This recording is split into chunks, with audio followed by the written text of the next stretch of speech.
Bom, então vamos abrir esta sessão da Palavra de Deus no Salmo 138, o versículo 7, que diz assim: Se ando em meio à tribulação, tu me refazes a vida. Estendes a mão contra a ira dos meus inimigos, e a tua direita me salva. Ainda no livro dos Salmos, o 119, o verso 143. 119, Salmo, o verso 143.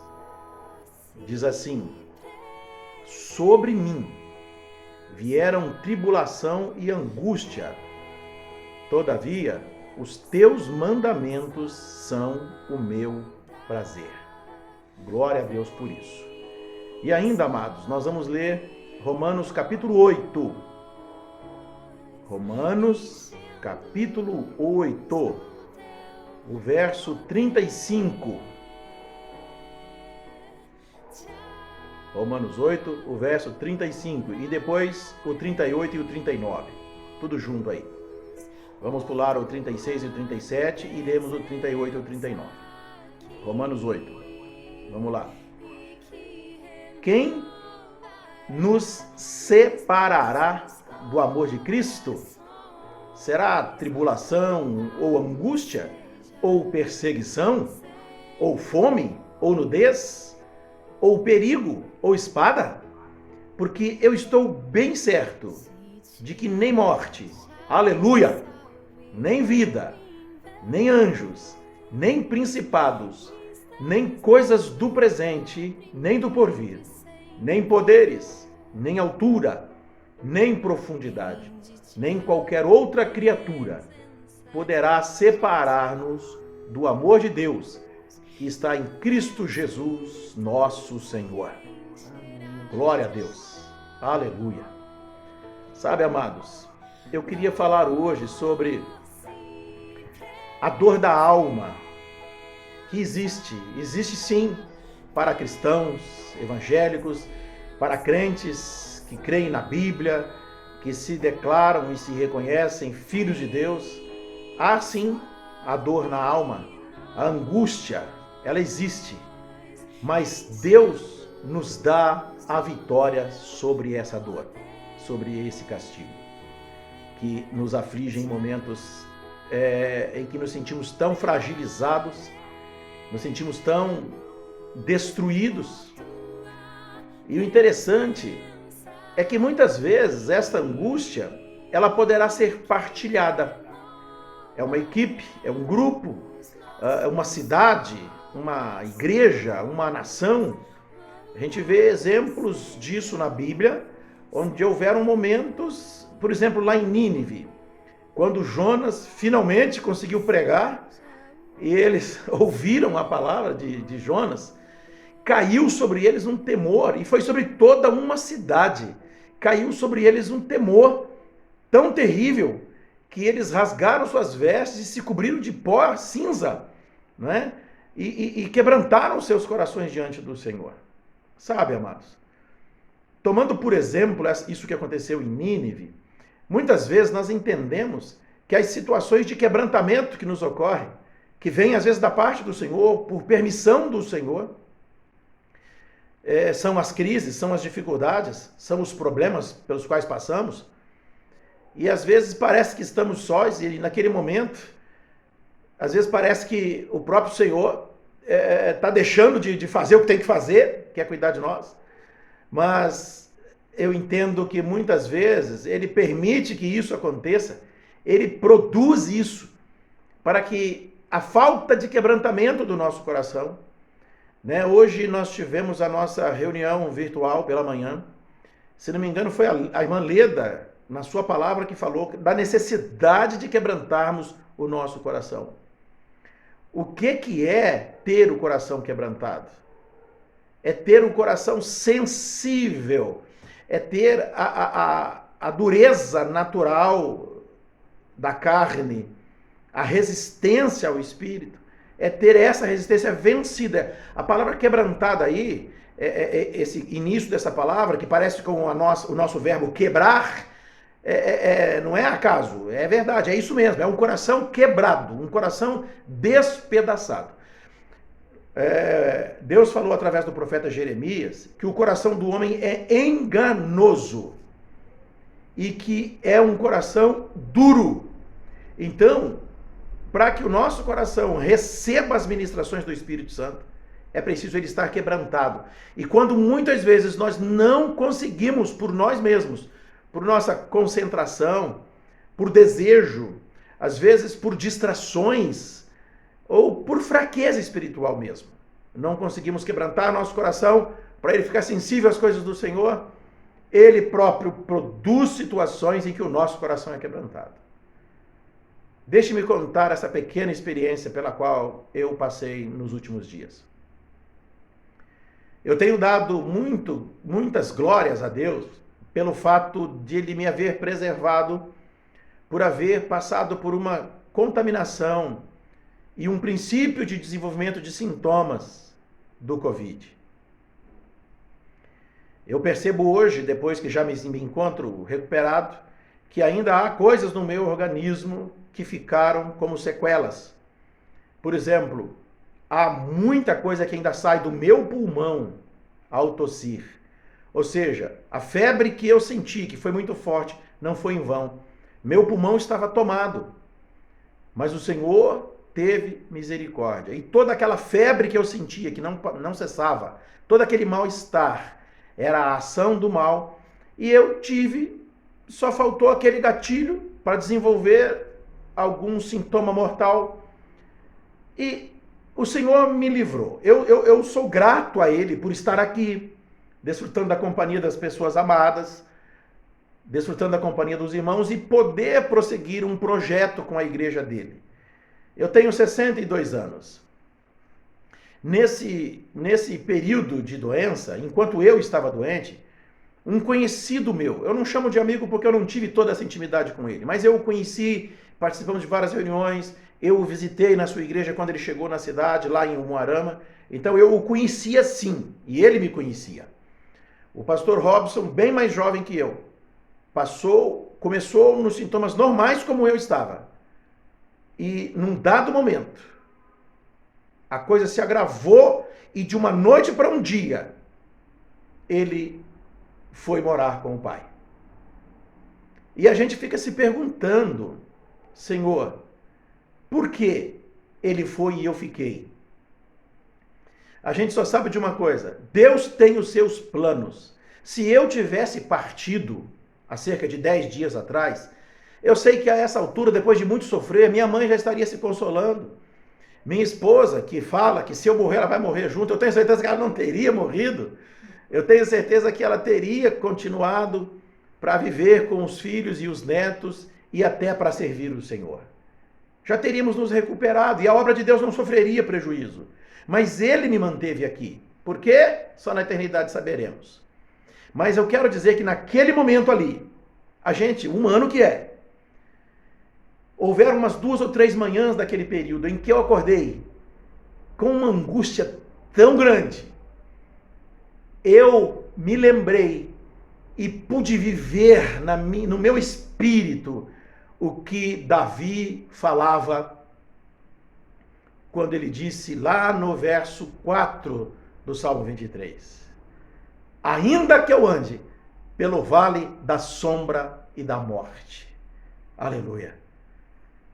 Lá, a tua vara e o teu cajado me consolam. Amados, por que eu quero falar sobre angústia hoje? Naquele momento em que eu estava sofrendo aquilo, eu me lembrei do que disse Jó. Eu quero trazer à memória, aleluia, aquilo que me traz esperança. E o que me traz esperança é a palavra do Senhor e as poderosas obras que Ele já operou na nossa vida e ao longo da história da humanidade, que a Bíblia tanto relata, e a própria história do homem relata, as intervenções divinas que foram maravilhosas. E eu me lembrei também da palavra dele, que diz que no momento em que eu fechar os meus olhos aqui na terra, eu estarei com ele na glória. E aquele sentimento de morte, aquele sentimento de solidão, de vazio, de dúvida, de angústia, pesado, irmãos, pesado, é pesado, doeu fundo, tirou a minha resistência. Eu que me julgo um homem forte em todos os aspectos, emocionalmente equilibrado, é assim que me considero e tento permanecer. Eu fui quebrado. E quando a gente é quebrado, a gente sente que é menos que um menino abandonado. A gente sente que é como um pequeno animal ferido, faminto e abandonado. A gente se sente no fundo do poço.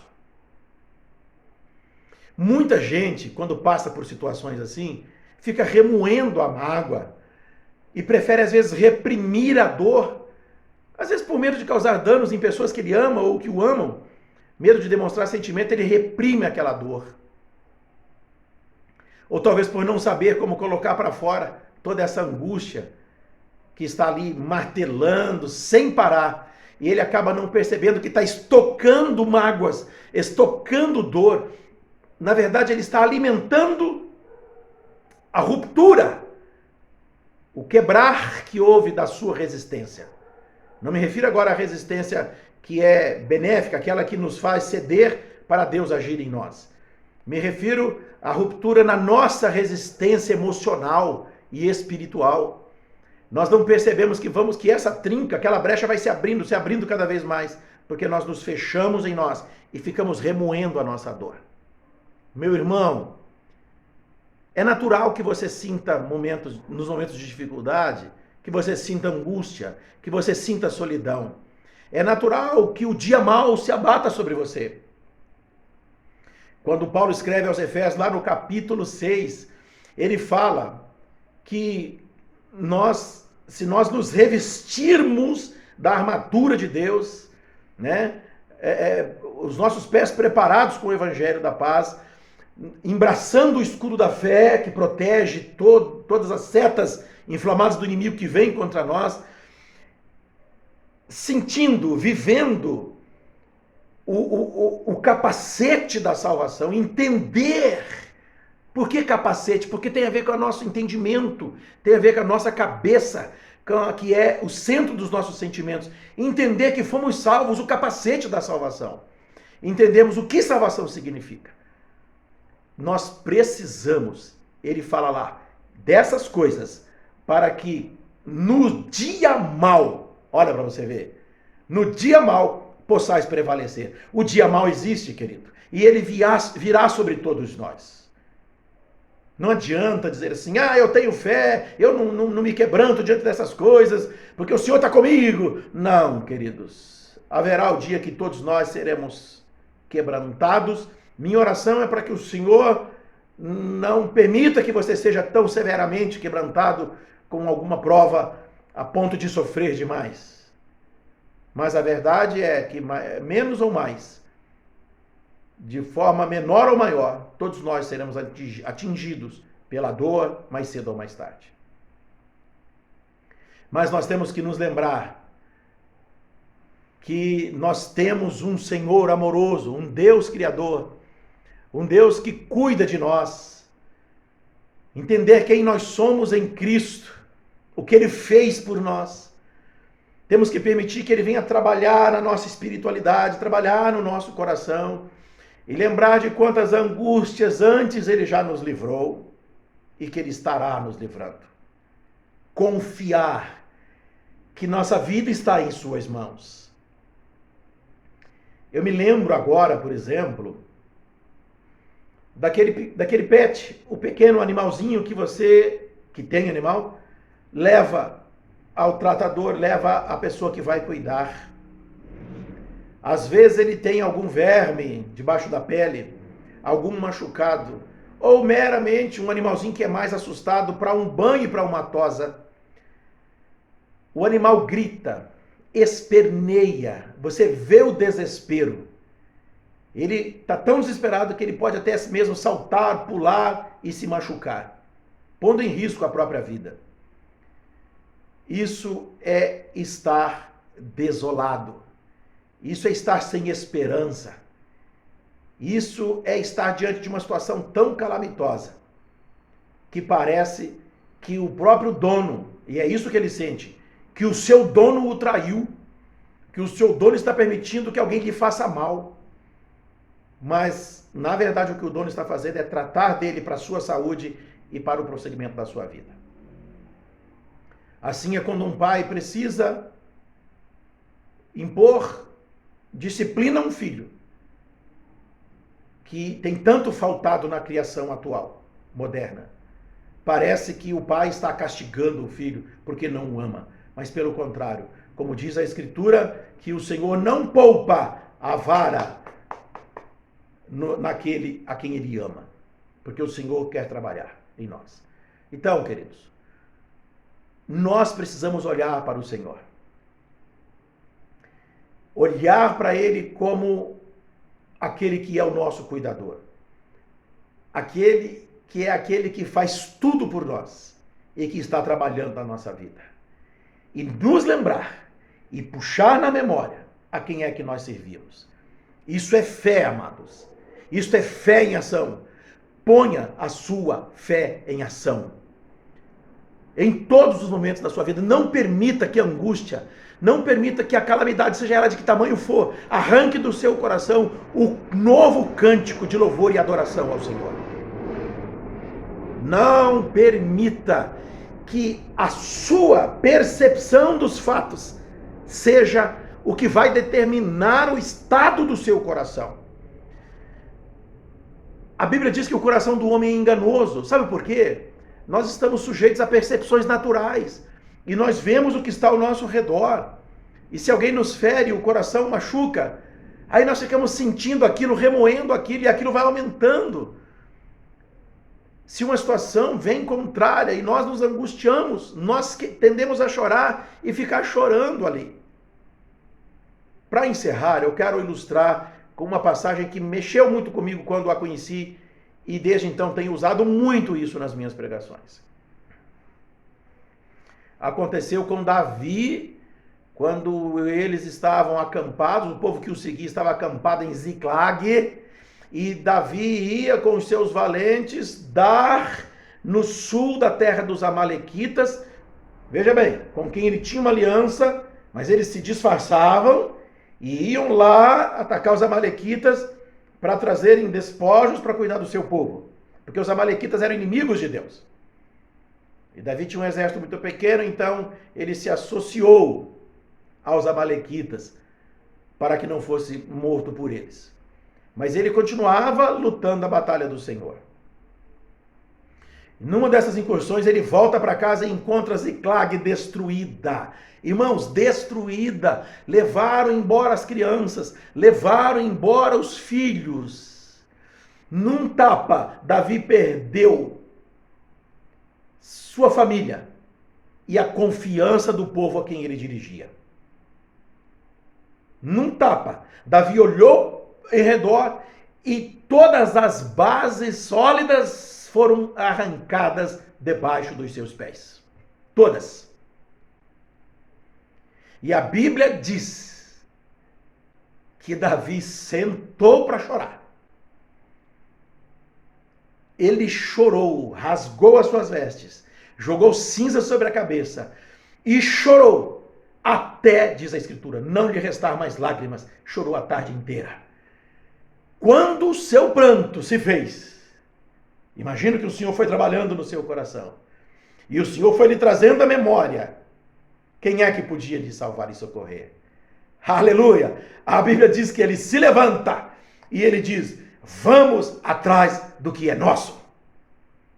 Ele reúne o exército, e vai ao encalço dos bandoleiros que deram contra a sua habitação. E a Bíblia diz que depois de cavalgar todo um dia, eles chegaram ao ribeiro de Besor, ou Bessor. Engraçado é que no hebraico a tradução desse termo é cansaço, fadiga.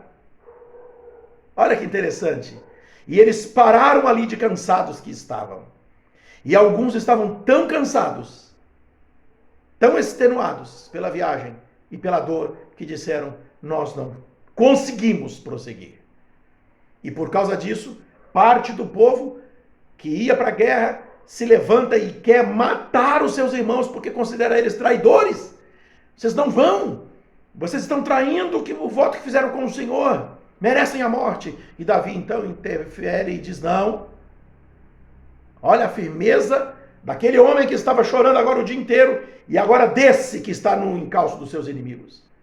Da vida que o Senhor tinha prometido para ele.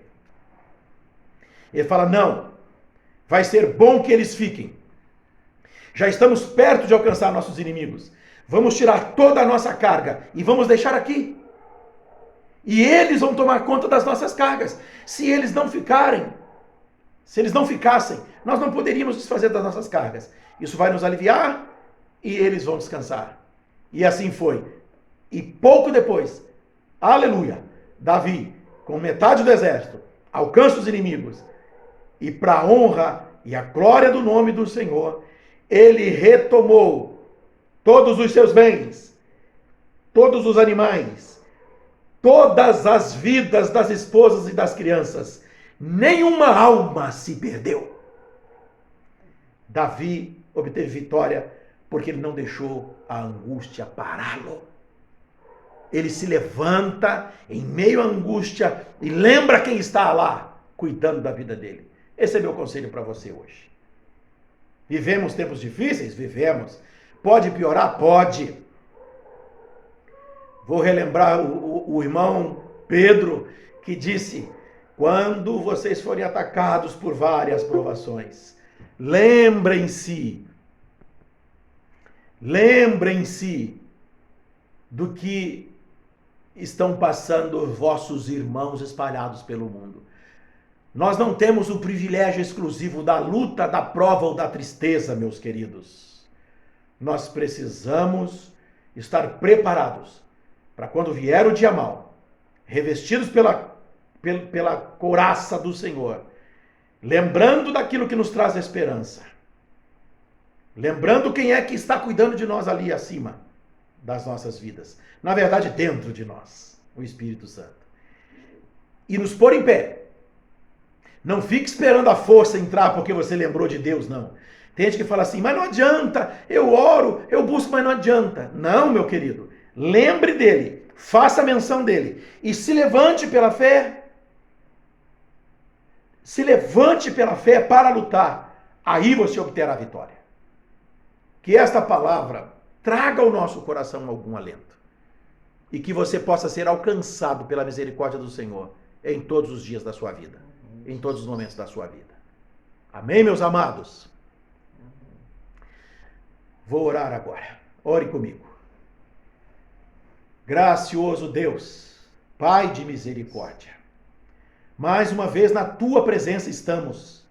Agradecemos pela tua presença, agradecemos pelo teu amor, agradecemos pelo teu cuidado.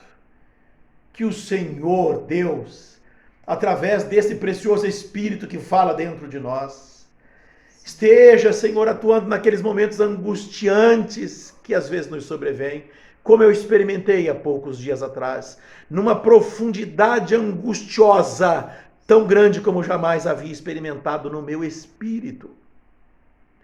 Mas o Senhor falou comigo, o Senhor me levantou, o Senhor me deu força para continuar crendo. Então eu te peço agora, vá de encontro à tua igreja, cada um dos meus irmãos que me ouvem nesta hora e que estão orando comigo, visita o teu povo, visita a família deles, meu Senhor, visita o coração deles, Pai, para a glória do teu nome, para a subsistência da tua igreja, para o fortalecimento do povo de Deus, da igreja do Senhor Jesus Cristo.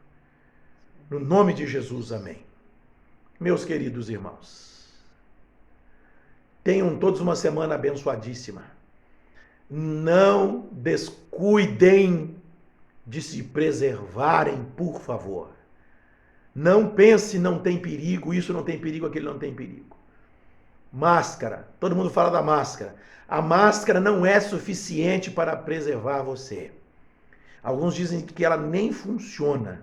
Mantenha ela no seu rosto, mas não manuseie a sua máscara na rua, ajeitando toda hora, pega no corrimão lá do banco, do ônibus e passa na cara. Não faça isso. Lembre-se sempre disso. Não leve a mão ao rosto antes de chegar em casa e lavar a sua mão com água e sabão.